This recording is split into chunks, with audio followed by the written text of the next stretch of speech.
28 তারিখ। এখনো পর্যন্ত আপনার কি মনে হচ্ছে যে যেখানে আগামীকাল যদি ডিএ না দেওয়া হয় আদালত অবমাননার একটা জায়গা উঠে আসছে, কিভাবে দেখছেন? পে কমিশনের রিপোর্ট মিডিয়া এবং পাবলিকলি করা এবং রিভিশন পিটিশন করতে যাচ্ছে দুটো পয়েন্টে রাজ্য সরকার এটা ভাসিয়ে দেওয়া, এগুলোর মধ্য দিয়ে কি আপনার মনে হয়েছে যে সুপ্রিম কোর্টের রায় মেনে নিতে চাইছে?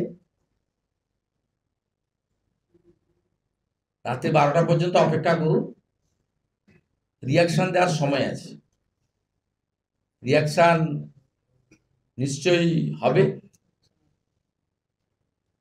আর উনি যদি ভাবেন উনি যে কায়দাতে পশ্চিমবঙ্গটা চালান ঠিক সেই কায়দাতে সুপ্রিম কোর্টটা চালাবেন, তাহলে খুব ভুল করবেন। আর কয়েকটা ঘন্টা, তো এত উৎসাহিত হওয়ার কিছু নেই, কিন্তু থ্রু মিডিয়া বাজারে যেগুলো খাওয়াচ্ছেন গত 2-3 দিন ধরে, তাতে পজিটিভিটি কিছু নেই, সব নেগেটিভ নিয়ে করছে।